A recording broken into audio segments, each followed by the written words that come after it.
সুপ্রভাত বন্ধুরা, এই দেখো আজকে চলে এসেছি শুক্রবার। কি কি রান্না হয়েছে আজকে? অনেক কিছু রান্না করেছে মেয়ে। দেখো এইটা হয়েছে, তোমরা এটা চেনো, আমুদি মাছ। আমুদি মাছের আজকে এরকম ঝাল হয়েছে, পেঁয়াজ ফ্রাই, বেগুন এইসব দিয়ে একটু ঝাল ঝাল মতো করে টমেটো দিয়ে সুন্দর করে আমুদি মাছের ঝাল হয়েছে। এটা বাংলাদেশে খুব আমি খেয়েছি, বাংলাদেশের ওই বর্ডারে বালুরঘাট থাকতে আমুদি মাছ খুব ওখানে চলে, ভালো মিষ্টি মাছ, সেইটা আনা হয়েছে। এইটা হয়েছে গাংধারা মাছ, নতুন নতুন সব মাছ আজকে কেনা হয়েছে। এটা গাংধারা মাছের সর্ষে দিয়ে আর কি দিয়ে করেছিস? হ্যাঁ আচ্ছা, সাদা, আচ্ছা, এই সর্ষে দিয়ে আর এই কাঁচা লঙ্কা দিয়ে, দু রকম সর্ষে দিয়ে করেছে, কাঁচা লঙ্কা ধনে পাতা দেওয়া হয়েছে, এই দিয়ে কাঁচা তেল দিয়েছে নামানোর আগ দিয়ে। এই হয়েছে গাংধারা মাছের এরকম ঝাল হয়েছে। আর এইটা দেখো, এইটা হয়েছে ওই কাঁচা কুমড়ো আছে, এমনি পাকা কুমড়ো না, কাঁচা কুমড়ো যেগুলো হয় সেইগুলো খোসা শুদ্ধ ওই রকম রান্না হয়েছে। এটা আমচুর দিয়ে করা হয়েছে, আর 5 ফোড়ন পোড়া দিয়েছে, দিয়ে এইগুলো দিয়ে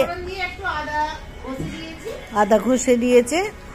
আর তোমার ওই যে ধনে জিরে গরম মশলার ওই দারচিনি এলাচ এটা ভালো করে একটুখানি ভেজে ওই গুঁড়োটা দিয়ে দিয়েছে, আর আমচুর দিয়েছে, দিয়ে এই মিষ্টি কুমড়ো, এটা মিষ্টি কুমড়ো না, এটা হচ্ছে কাঁচা কুমড়ো, কাঁচা কুমড়োর তরকারি। এটা খোসা শুদ্ধই করে, জল দেয় না, জল ছাড়া এই রান্নাটা হয়েছে, ঠিক আছে। আর এইটা আছে ওই সবুজ টমেটো, তার একটা চাটনি মতন, সেটা আমার তো এখন রোজই একটা করে চাটনি থাকে, এই চাটনিটা হয়েছে। হ্যাঁ, ওই টক খেতে ভালোবাসি বলে এটা বানানো হয়। এই হয়েছে আমাদের আজকে মেনু, ঠিক আছে। তার মানে হচ্ছে আমুদি মাছ আর গাংধারা মাছ আর রয়েছে কাঁচা কুমড়োর তরকারি। এই আমাদের ভাত তো আছেই, কাঁচা লঙ্কা লাগবে, একটু কাঁচা লঙ্কা নিয়ে চলে আয়। এই আমাদের রান্না বান্না আজকে, ঠিক আছে। আজকে সব নতুন নতুন মাছগুলো এসেছে।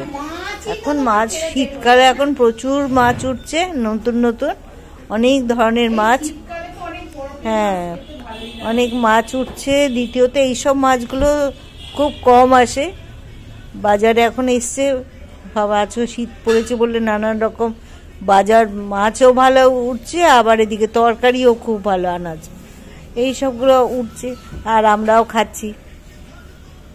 আমাদের তো জানোই যা নতুন উঠছে তাই। হ্যাঁ, শীত পড়ে যাচ্ছে, সবাই খুব সাবধানে থাকবে এই শীতের মধ্যে। যে যার মতো সবাই যার যার গরম জামা আছে পরে নেবে, সবাই সকালবেলায় গরম জামা পরে নেবে, নইও অগ্রাহ্য করো না, ফট করে ঠান্ডা লেগে যাবে।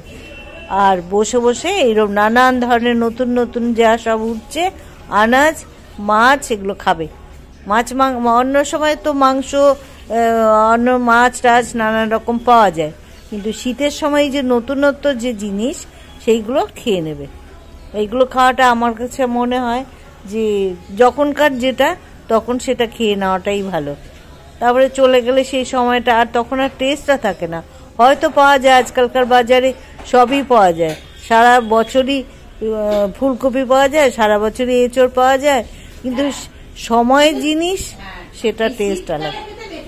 সেইটা সময়ের জিনিস যেটা, এখন অন্যান্য জিনিসগুলো পাওয়া যাবে না কেন? পাওয়া যাচ্ছে, পটলও পাওয়া যাচ্ছে, তোমার এঁচড়ও পাওয়া যাচ্ছে, কিন্তু সেগুলো টেস্টটা তো অত ভালো থাকে না। যখন ওঠে সেই সময় টেস্টটা বেশি ভালো থাকে, সেই জন্যই সময়ের সময় খেয়ে নেবে। এই হচ্ছে আজকালকার রান্না আমার। এইটা রান্না করে দিয়ে গেছে মেয়ে, এবার আমি খাবো বসে বসে, ঠিক আছে। তোমাদের ভালো লেগেছে? দেখো কেমন রান্না বান্নাগুলো হয়েছে। যদি তোমাদের সব ভালো লাগে এই আমাদের রান্না দেখে, মেনু দেখে, তাহলে তোমরা ট্রাই দিও, ঠিক আছে। আজকের মতন তাহলে এখানেই শেষ করছি, এবার খাওয়া দাওয়া শুরু করব। এই দেখো আমায় খাবার দিয়ে দিচ্ছে, আমি খাবো এবার বসে বসে। তোমরা সাবধানে যাতায়াত করো, সব ভালো থেকো, সুস্থ থেকো, ঠান্ডায় নিজেদেরকে প্রোটেকশনে রেখো, ভালো রেখো, ঠিক আছে। আর আমাদের লাইক দিও, বেশ আজকের মতন তবে বিদায় নিচ্ছি। টাটা, সবাই সুস্থ থেকো। টাটা, ভালো থেকো।